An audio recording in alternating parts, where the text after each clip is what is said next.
Assalamualaikum warahmatullahi wabarakatuh.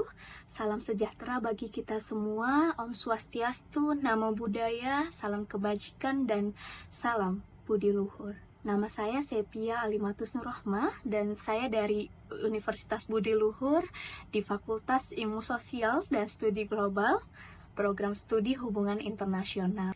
Video ini saya buat dalam rangka pemenuhan tugas struktur mata kuliah pengantar ilmu hubungan internasional dengan dosen pengampu saya Bapak Rusdianta.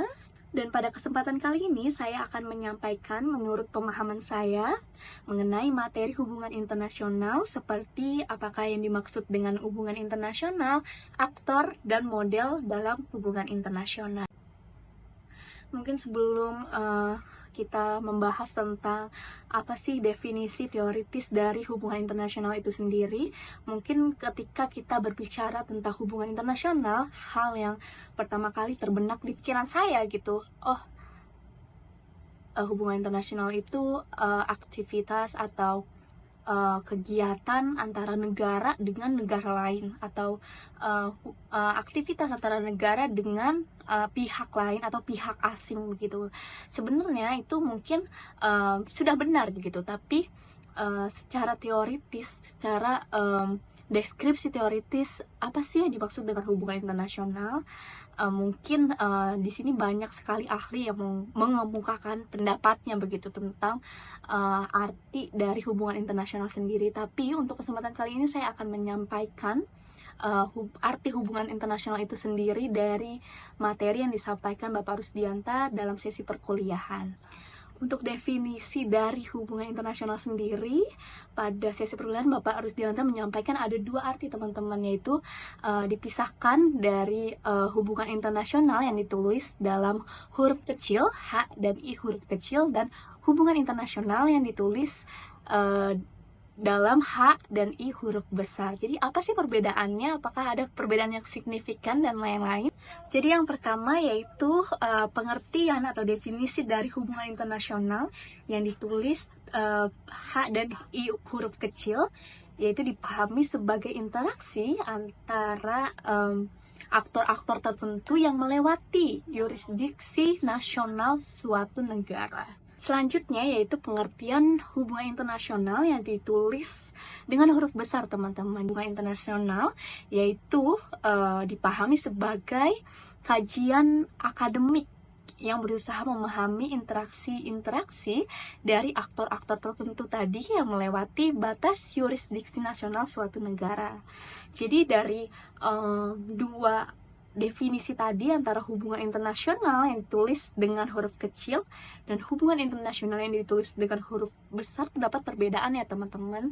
Mungkin hubungan internasional yang ditulis dengan huruf kecil yaitu dimaksudkan itu sebagai realitinya atau aktivitas nyatanya yang terjadi gitu. Sementara hubungan internasional yang dituliskan dengan huruf besar itu seperti ilmunya teman-teman, hal yang dipelajari dari aktivitas tadi itu di ruang lingkup hubungan internasional. Selanjutnya itu saya akan menyampaikan mengenai aktor dalam hubungan internasional.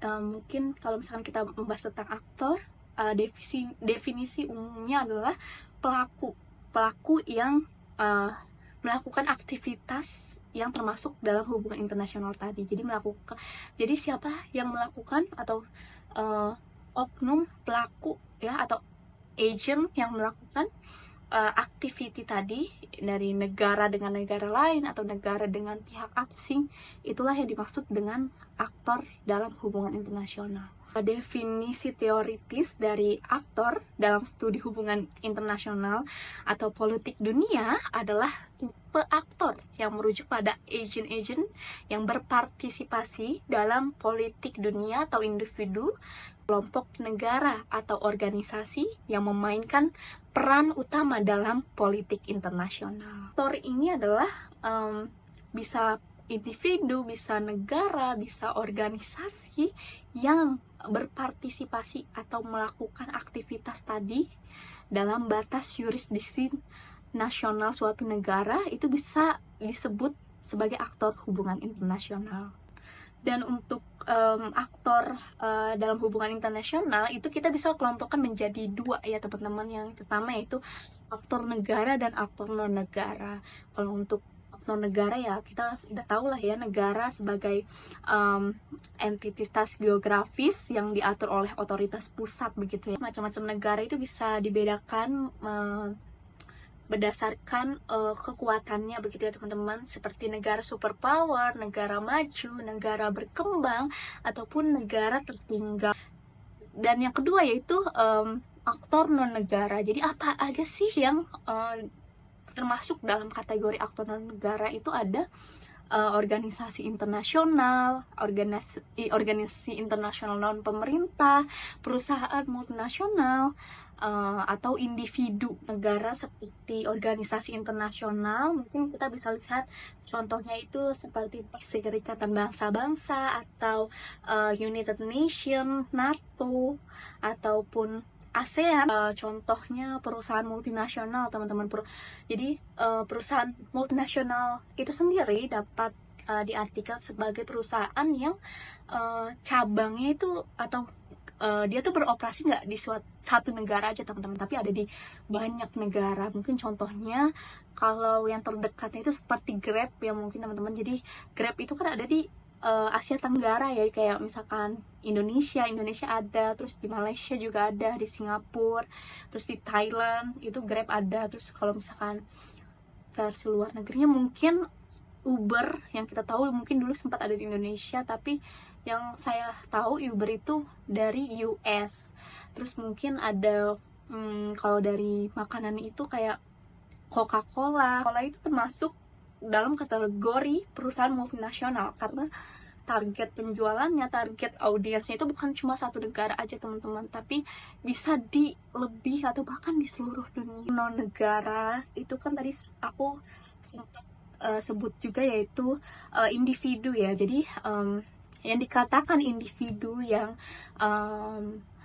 termasuk dalam aktor hubungan internasional itu individu yang memiliki peran besar terhadap hubungan internasional itu sendiri. Jadi contohnya misalkan kayak individu yang terkenal gitu teman-teman. Mungkin dari Indonesia ada Bung Karno ya kan, terus mungkin dari India ada Mahatma Gandhi, dari Afrika Selatan ada Nelson Mandela. Selanjutnya yaitu model interaksi dalam hubungan internasional. Dapat dilihat dari aliran pemikiran atau perspektif kita gitu teman-teman. Jadi di sini model interaksi dalam hubungan internasional dibagi menjadi dua, yaitu yang pertama model state-centric dan yang kedua yaitu model interaksi transnasional. Model interaksi state-centric itu sendiri merupakan menekankan pada dominasi aktor negara teman-teman. Misalkan kayak Indonesia yang bekerja sama dengan Cina dalam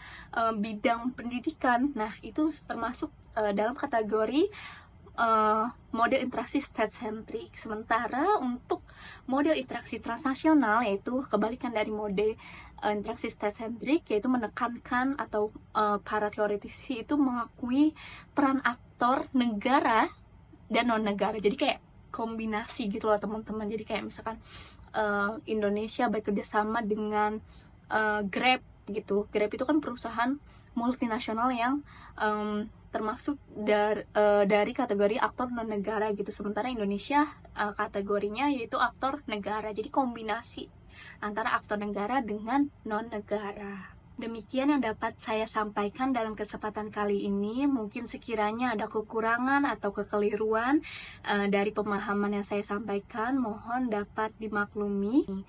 Sekian dari saya, terima kasih. Wassalamualaikum warahmatullahi wabarakatuh dan salam budi luhur.